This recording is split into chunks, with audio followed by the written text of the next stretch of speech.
You see the job title Cloud Developer everywhere, right? But what it actually means, well, that's changing, and it's changing fast. If you still think it's just about writing application code, you're looking in the rearview mirror. By 2026, the role is going to be almost unrecognizable. So let's break down what that future really looks like. So what does this developer of the future actually look like?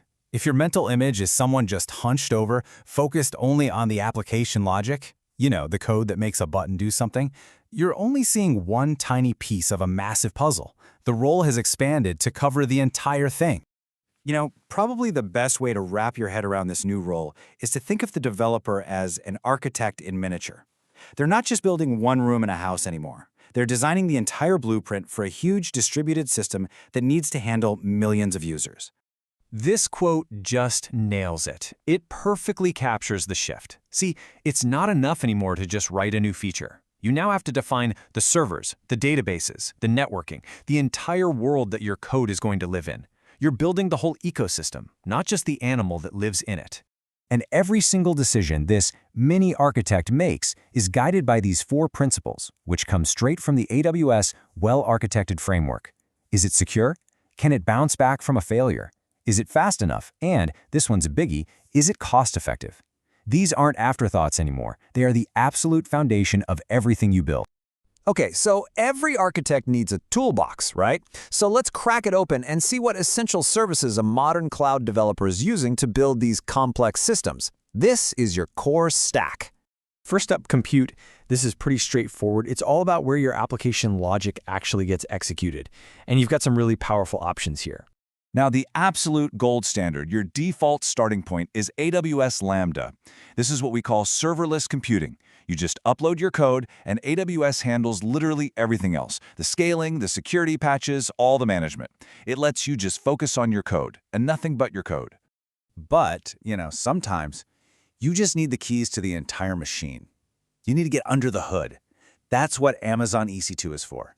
It gives you a virtual server where you have complete control over everything, which is perfect for those legacy applications or when you have some super specific configurations. And finally, we've got containers. Using services like ECS and EKS, you package up your application and all its little dependencies into one single portable unit. This completely solves that classic, well, it works on my machine problem. It guarantees your app runs exactly the same everywhere, from your laptop to a fleet of thousands of servers. Okay, so we've got a home for our code. Great. But every application on Earth needs data. So, where does all that data actually live? The absolute bedrock of storage in the cloud is Amazon S3. The easiest way to think about it is like a virtually infinite hard drive for the internet. It can hold anything: images for your website, video files, massive data sets for machine learning. It's just incredibly durable and unbelievably scalable. And for the data your application needs right now to function, there's Amazon DynamoDB. This is a serverless NoSQL database that is just built for incredible speed and massive scale. Think about things like online shopping carts or gaming leaderboards that need responses in just milliseconds. That's DynamoDB's sweet spot. All right, so we've got our code running, our data is stored, but how do all these different little pieces actually talk to each other? That's where integration services come in. They're the glue that holds your entire system together. First things first, you need a front door. And that's exactly what Amazon API Gateway is. It acts as the main entry point for everything. It takes all the requests coming in from your users and securely routes them to the right place on the backend, like, say, an AWS Lambda function. Now, for communication between your own services, we've got messaging tools like SQS and SNS. These let you build what we call loosely coupled systems. Think of it like sending a letter instead of making a phone call. If one of your services is busy, the message just waits patiently in a queue. This makes your whole system way more resilient and easier to scale. Okay, so we've got the architect mindset down. We've got the tools in our toolbox. Now let's talk about the single most important skill that ties it all together: infrastructure as code, or IaC. This is the real game changer. Let me just paint a picture of the before and after here. The old way, it was all about manually clicking through endless web pages to set up a server. It was slow, it was super error-prone, and it was impossible to track who changed what. The new way, IaC, is to treat your cloud environment just like your application, as code. It's fast, it's repeatable, and it's all version controlled. And the hero tool in this new world is the AWS Cloud Development Kit, or CDK. This is totally revolutionary because it means you don't have to learn some new, complex configuration language. You get to define your entire cloud infrastructure using the programming languages you already know and love, like TypeScript or Python. So let this sink in for a second. Instead of a 15-minute, 5-page clicking marathon in a web console just to set up a simple storage bucket, you write 3 lines of code. That's it. You can check it into source control, get it reviewed by your team, and deploy it automatically. That is real power.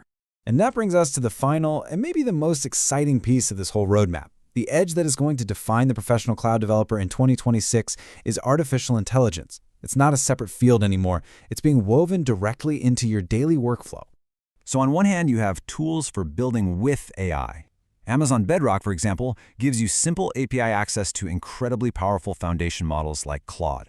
This lets you build things like text summarization or image generation right into the applications you're creating. And then, on the other hand, you have AI that helps you build. Amazon Q is like having an expert AI assistant living right inside your code editor. It'll help you write boilerplate code, debug really tricky cloud issues, and even help you optimize your infrastructure to save money. It's like a partner that makes you faster and smarter. So when you step back and look at the big picture, the evolution is crystal clear, right? We've gone from being just a coder to being an architect, to being an infrastructure engineer, and now with AI baked right into the workflow, we are seeing the next great leap. And really, this is what it all boils down to. The incredible, sophisticated power of AI isn't locked away for a few specialists anymore. It's being put directly into the hands of every single developer through tools just like these. The barriers are just gone. So the only real question left is, what will you create?